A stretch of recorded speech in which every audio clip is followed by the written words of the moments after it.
Ada nggak satu keyakinan agama tertentu yang dari ibadahnya tuh diatur? Cara memulainya, bacaannya, detilnya, manfaatnya, waktunya, sampai dengan hasilnya, sampai kiamatnya. Ini menunjukkan bukan karya manusia. Bukan karya manusia. Kalau karya manusia setiap orang bisa buat itu. Ya, ketika ini menunjukkan bukan karya manusia, maka pertanyaannya dengan cara apa lagi Allah memberikan pembuktian pada kita bahwa Ia Tuhan yang hak yang harus kita sembah. Salat satu-satunya amalan di dalam Islam yang mencakup 4 bagian pokok dalam beragama. Jadi ketika seseorang menetapkan dirinya beragama dan ciri satu nilai agama itu bernilai benar, ya, dalam nanti kalau kita mau komparasikan atau kita riset, itu ciri pokoknya ada 4. Satu, ada aspek namanya aspek keyakinan, ya, tauhid atau akidah. Nggak mungkin kan beragama kalau nggak yakin. Ya, karena itu pasal 29 ayat kedua itu mengandung nilai keyakinan. Negara menjamin kemerdekaan tiap-tiap penduduk untuk memeluk agamanya masing-masing dan beribadah menurut agama dan kepercayaannya itu. Ya, jadi nggak mungkin kita bisa menghasilkan nilai kepercayaan dan ibadah kalau tidak ada unsur keyakinan. Atau bahasa kitanya disebut dengan iman. Ya, iman itu nanti juga dipaku dalam setiap nilai kebangsaan di konteks Negara Kesatuan Republik Indonesia. Ini yang paling membahagiakan. Jadi mau jadi pegawai apapun itu syarat, ya, salah satu syarat yang melekatnya beriman dan bertakwa kepada Tuhan yang Maha Esa, gitu kan? Ya, kemarin saya di BPK itu ada 11 bab Romawi, 40 pasal. Ya, di bab yang keempat pasal 13 tentang pemberhentian dan pengangkatan itu ada 11 poin A sampai K. Di poin B yang keduanya syarat menjadi bagian dari anggota BPK itu beriman dan bertakwa kepada Tuhan yang Maha Esa. Baik, di Undang-Undang Pendidikan Sisdiknas nomor 20 tahun 2003 itu kalau kita baca dari poin menimbang ada 4, di poin B-nya saja sudah ada iman. Ya, Undang-Undang Dasar 1945 mengamanatkan pemerintah mengusahakan satu sistem pendidikan, ya, nasional yang meningkatkan keimanan dan ketakwaan pada Tuhan yang Maha Esa serta akhlak mulia, baru mencerdaskan kehidupan bangsa. Ya, secara singkat, satu, agama dianggap benar kalau ada doktrin keimanan, ada akidah, ada tauhidnya. Yang kedua, ada ibadahnya. Ya, sebagai pembuktian kita beriman, buktinya apa? Ya kan? Saya beriman kepada Tuhan, kita tetapkan, misalnya Allah. Apa pembuktian keberimanan kita kepada Allah? Ya, kan pembuktiannya itu mesti diwujudkan dalam bentuk sikap. Sikap itulah yang disebut dengan ibadah. Nah, konsepsi ini ada di Quran surah ke-20 Thaha di ayat ke-14. Innani anallahu la ilaha illa ana fa'budini. Ya, sungguh aku tegaskan bahwa akulah Allah, satu-satunya Tuhan yang layak dipertuhankan dan disembah. Ketika Anda mempertuhankan aku, fa'budni, maka buktikan kebertuhananmu kepadaku dengan menyembahku. Karena itu namanya Allah punya 2 arti. Satu yang dipertuhankan, kan, ilahun wahid. Yang kedua yang disembah. Ya, jadi yang dipertuhankan dan disembah. Oke. 3. Yang ketiga harus punya unsur praktikal atau implementatif dalam interaksi kehidupan. Ya, jadi bukan cuma nyembah Tuhan, bimbingan kehidupannya apa? Implementasi dari ibadah itu. Ya, ciri umat beragama itu kan bukan hanya sekedar saya yakin, beriman, saya ibadah. Terus bukti ibadah itu dibawa dalam berinteraksi hariannya seperti apa wujudnya. Ya, makanya ketika dulu orang itu jujur, orang itu bangga dengan kejujurannya bukan sebagai orang jujur, tapi sebagai muslim. Jadi ketika ditanya, kenapa Anda jujur? Karena saya muslim. Ketika ada seorang penggembala di Sahara yang sangat gersang, diuji oleh Umar bin Khattab, ingin diambil kambingnya, kan kisahnya viral kan? Baik ya? Oh, tapi ini bukan punya saya. Bilang aja pada tuan Anda, kalau kambingnya hilang satu dimakan serigala. Lantas di mana Allah? Jawaban itu yang menggetarkan kepada jiwa. Jadi kebenaran yang diungkap dengan sikap kejujuran itu implementasi nilai beragama. Nah, jadi praktek ibadah ada di muamalah. Oke, satu akidah. Akidah dibuktikan lewat ibadah, ibadah diimplementasikan dalam muamalah. Itulah sebabnya nanti seluruh bagian tubuh kita ketika digunakan untuk bersifat dan bersikap, itu ada tuntunan iman di dalamnya. Oke? Misal, saya tanya begini ya. Ini mukaddimah ya, kita belum mulai nih. Saya tanya gini, apa fungsi mata? Tuh kan, sudah keliru kan? Nah, kalau hanya melihat, hewan juga melihat. Ya, coba kambing melihat, ya kan? Elang melihat. Lalu apa bedanya fungsi mata kita dengan mata hewan? Ternyata ketika kita meriset ayat-ayat Al-Quran terkait dengan fungsi tubuh kita, itu rata-rata dibuka dengan iman dulu. Quran surah 24, surah Cahaya, ayat 30 untuk laki-laki, 31 untuk perempuan. Qul lil mu'minin. Ya Muhammad katakan, viralkan pada pria-pria yang menyatakan dirinya telah beriman. Yaghuddu min absarihim. Gunakan pandangannya itu yang dibimbing oleh imannya untuk melihat yang baik saja menurut standar imannya. Jadi kalau menurut imannya tak baik, gak boleh dilihat. Karena itu ketika Anda sudah mengatakan asyhadu an la ilaha illallah, asyhadu anna Muhammad Rasulullah, kalimat itu dari lisan turun ke hati, itu jadi cahaya ke bagian tubuh kita. Makanya ketika Anda melihat, itu ada cara pandang tertentu yang dibimbing iman, standarnya beda dengan tanpa iman. Kalau nggak ada iman, semua mungkin terlihat. Tapi ketika ada iman, hati kecil Anda akan bicara, ini nggak baik. Palingkan. Nah, memalingkan dari yang tak baik menurut iman, itu namanya ghaddul basar. Oke, perempuan juga begitu, setara. Wa kullil mu'minati yaghdudna min absarihinna. Dan katakan pada setiap perempuan yang menyatakan dia beriman, maka gunakan pandangan itu dengan bimbingan imannya. Ketika tak baik menurut imannya, palingkan. Ya, Anda lihat kajian di YouTube, terus ada iklan kan? Nah, terus menurut standar iman nggak bagus, itu otomatis akan nggak suka itu. Ya, pasti dipalingkan. Ya. Anda kalau naik pesawat tuh ya, tugas keluar tuh, pertagas tugas keluar. Kalau pramugari lagi demo tuh yang dilihat pramugarinya apa demonya dulu. Nah, iman itu akan bekerja di situ tuh. Ya, palingkan tuh. Nah, sama dari mata turun ke, jangan langsung ke hati aja, ke lisan dulu kan. Ya, ke mulut kan. Itu mulut tuh ketika digunakan fungsinya, imannya disebut dulu. Ya, Quran surah 49 ayat 11 misalnya. Ya ayyuhalladzina amanu, imannya dulu. La yaskhar qaumin qaum. Ayat 12-nya la yaghtab ba'dukum ba'dha. Hai orang-orang yang telah menyatakan beriman. Kalau pakai alladzina disebutkan 1080 kali dalam Al-Quran, itu kalimatnya diksinya singkat, padat, mencakup semua tanpa sekat. Oke, jadi kalau laki-laki, perempuan, tua, muda, besar, kecil, beda strata, duniawi, itu semua tercakup di dalamnya. Hei semua yang telah menyatakan beriman, gunakan imanmu untuk membimbing lisanmu bertutur. Kalau masih merasa punya iman, jangan gunakan lisan untuk mencela, merendahkan orang. Untuk bergibah, membuat hoax. Didetilkan oleh Nabi, kalimatnya jelas. Man kana yu'minu billahi wal yaumil akhir, falyakul khaira aw liyasmut. Siapapun. Nah, dari alladzina ketika dirinci pakai man. Ya, man itu bentuk tunggal, ya, personal, tapi maknanya general. Jadi kalau Anda, saya, kita baca ayat atau hadis ada man, posisikan Nabi sedang bicara ke kita. Ya, hei Adi Hidayat, posisikan Nabi bilang gitu tuh. Kalau engkau merasa beriman sama Allah dan yakin dihisab di hari kiamat, jaga lisanmu. Katakan yang baik dengan bimbingan imanmu, tak mampu engkau diam. Jadi cukuplah suami istri itu menggunakan satu hadis ini, pasti sakinah itu muncul dalam kehidupan rumah tangganya. Ya, itulah sebabnya kenapa sakinah didahulukan dibanding mawaddah.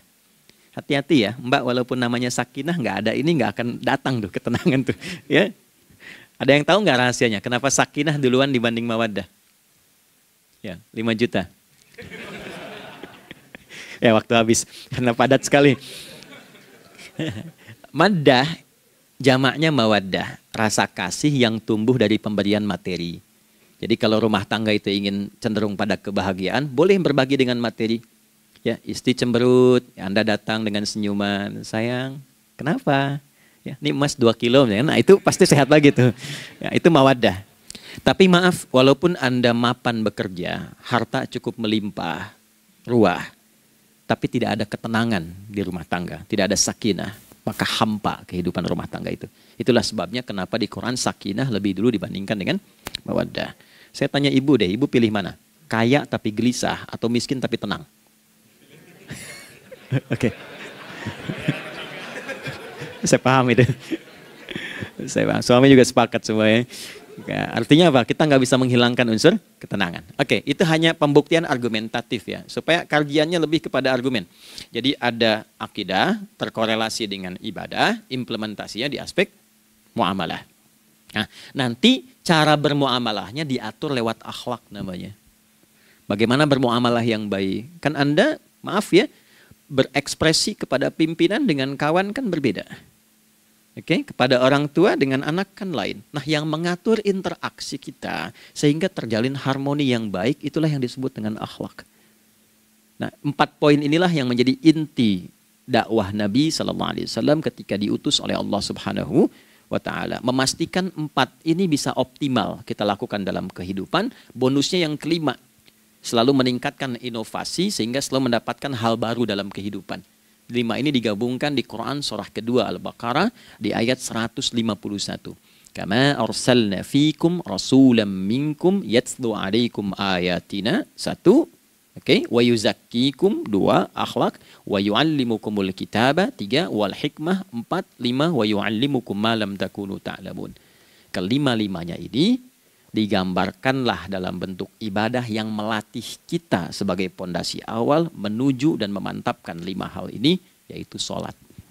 Itulah sebabnya kenapa sholat yang pokok dilakukan 5 waktu dalam sehari untuk mewujudkan 5 hal ini dalam kehidupan, dan satu-satunya ibadah yang mengumpulkan 5 aspek ini dalam prakteknya hanya sholat. Hanya sholat. Oke. Mari kita detilkan, kita rinci, dan di sini kita akan mulai kajian kita. Yang tadi mukadimah ya. Baik, kita punya 30 menit. Wah, padat sekali. Bismillahirrahmanirrahim. 1. Salat adalah perwujudan iman seorang hamba. Karena itulah kalimat salat pertama kali disebutkan dalam Al-Quran, itu letaknya setelah kalimat iman. Al-Baqarah ayat 3. Alladzina yu'minuna bil ghaibi wa yuqimunas shalah. Orang-orang yang telah menyatakan beriman dan konsisten menjaga imannya. Beda alladzina amanu dengan yu'minun. Amanu telah beriman. Tapi kalau dia komitmen dan konsisten terus menjaga imannya sampai saat dia berpulang pada Tuhannya, maka berubah nanti bentuknya kalau di bahasa Arab jadi mudhari'. Kalau di bahasa Inggris kan tuh punya 3 arti. Present, continuous, and future. Jadi kalaupun sekarang terus berlangsung sampai masa depan pun saya tetap akan beriman. Nah, pembuktian untuk menjaga iman itu pembuktian utamanya pada sholat. Itulah sebabnya satu-satunya amal ibadah dari rukun Islam yang 5 itu, ya, satu-satunya amal ibadah yang disebut iman dalam Al-Quran hanya sholat. Teman-teman boleh buka Quran surah kedua Al-Baqarah di ayat 143. Ya, di pertengahan ke ujung ayatnya. Saya percepat. Wa ma kana Allahu liyudhi'a imanakum. Dan Allah nggak akan pernah menyia-nyiakan salat seseorang yang dikerjakan karena imannya. Ayat ini turun, maaf, ketika ada terjadi pergantian arah kiblat. Dari yang tadinya semula ke Masjidil Aqsa, lalu berputar 180 derajat, beralih ke Masjidil Haram. Nabi sedang berada di luar Madinah. Madinah tempo dulu, wilayahnya nggak seluas cakupan sekarang. Oke, kalau diilustrasikan, area sekitaran Masjid Nabawi sekarang itulah Madinah lah. Di luar itu sudah di luarnya. Nah, Nabi sedang sholat, riwayatnya banyak menyebutkan, ada yang mengatakan zuhur, ada asar, ada maghrib. Di pertengahan itu turunlah Al-Baqarah ayat 144. Qad nara taqalluba wajhika fis sama' falanuwalliyannaka qiblatan tardaha fawalli wajhaka syatral masjidil haram. Maka berputarlah dengan turunnya ayat ini 180 derajat menghadap ke arah Masjid Al-Haram. Problemnya adalah ketika Nabi dan pengiring beliau kembali ke Madinah, area Masjid Nabawi, kan nggak semua masyarakat ikut. Maka virallah informasi itu bahwa kiblat telah beralih ke kiblat awal, yaitu Ka'bah Al-Musyarrafah. Maka penduduk panik pada saat itu. Status sholat kami yang tadi dikerjakan bagaimana? Karena sedang nggak bisa diulang, sudah pindah waktu. Maka turunlah kemudian firman Allah yang Al-Baqarah 143 itu, wa ma kana Allahu liyudhi'a imanakum. Karena engkau mengerjakan sholat itu dengan imanmu, maka Allah nggak menyia-nyiakan imanmu itu. Maksudnya apa? Walaupun arah kiblatnya tidak tahu mengarah kepada sisi yang belum berubah, tetap dihitung pahalanya sempurna karena imannya. Gitu. Nah, ini nanti yang menjadi landasan turunnya Al-Baqarah ayat 115. Walillahil masyriq wal maghrib fa aynama tuwallu fathamma wajhullah. Kalau Anda sedang tugas nanti di lapangan, lalu sulit menemukan arah kiblat. Aplikasi susah karena sinyal nggak masuk misalnya. Oke, kemudian juga matahari agak remang-remang sehingga sulit untuk terlihat patokannya. Maka dengan keyakinan, dengan iman itu, menghadaplah ke arah yang kita yakini, maka berlakulah Al-Baqarah 115. Di saat itu diterima amal ibadah kita sama dengan yang menghadap kiblat dengan dasar imannya. Oke, nah pengertian terbaliknya, mafhum mukhalafahnya, maka Nabi mengatakan, al-farqu bainal mu'min wal kafir tarkus salah. Beda antara orang yang beriman dengan yang belum beriman adalah pada sholatnya. Jadi kalau ada orang mengatakan sudah beriman dan tidak menunaikan sholat, ini artinya keimanannya belum diakui sepenuhnya oleh Allah Subhanahu wa Ta'ala. Jelas ya? Halo, kenapa sedih begini? Maaf, saya terlalu cepat nggak? Enggak ya? Baik. Jadi dalam poin ini penting pembedanya di sholat. Itulah sebabnya kenapa dari kecil kan, usia sekian, dari mulai 3 ke arah 7 tahun contohkan. Ya, orang tuanya sholat bentangkan sejadah. Kalau bisa kalau anak sudah mulai suka tuh kasih model sejadah yang anak-anak sukai bentuknya. Ya, dulu ada anak saya senang model mobilan, saya tidak sebutkan supaya tidak endorse gitu ya. Dikasih sejadah dengan pola itu, dia senang tuh ikutin. Kita nggak minta sholat, dia datang sendiri. Ya, nanti setelah mulai 7 tahun kan baru diajarkan dengan baik, diajak ke masjid kalau yang laki-laki. Demikian seterusnya. Ya, mengapa dari awal dituntun seperti itu? Untuk memberikan sebuah penguat bahwa penjagaan iman dimulai dari sejak dini. Ya, tapi di Indonesia saya perhatikan kelasnya sudah advance. Ya, TK sudah manasik gitu. Okay. Itu satu ya. Karena nanti kalau Nabi bilang begitu artinya akan terjadi orang mengatakan beriman tapi tidak sholat. Ya, makanya keras dari awal Nabi katakan bahwa pembeda antara orang yang beriman dengan yang baru klaim beriman itu pada sholatnya.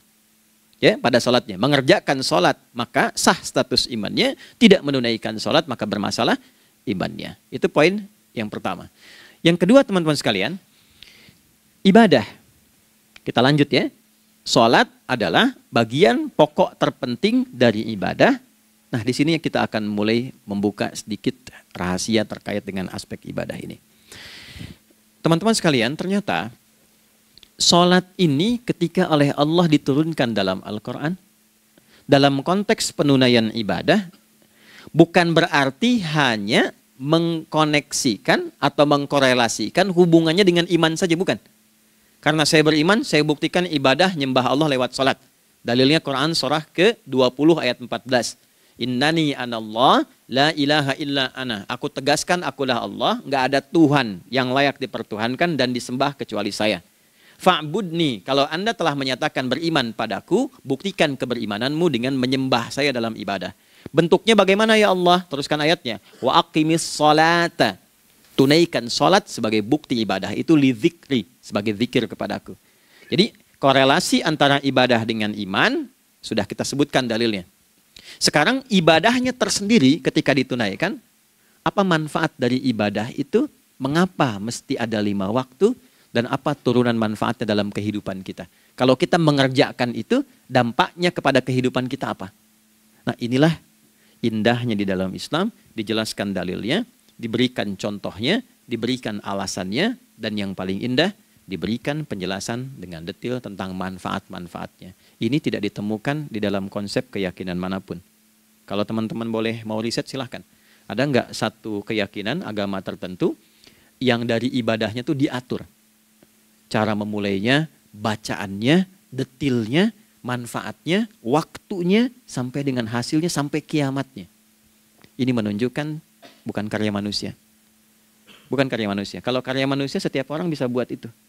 Ya, ketika ini menunjukkan bukan karya manusia, maka pertanyaannya dengan cara apa lagi Allah memberikan pembuktian pada kita bahwa Ia Tuhan yang hak yang harus kita sembah.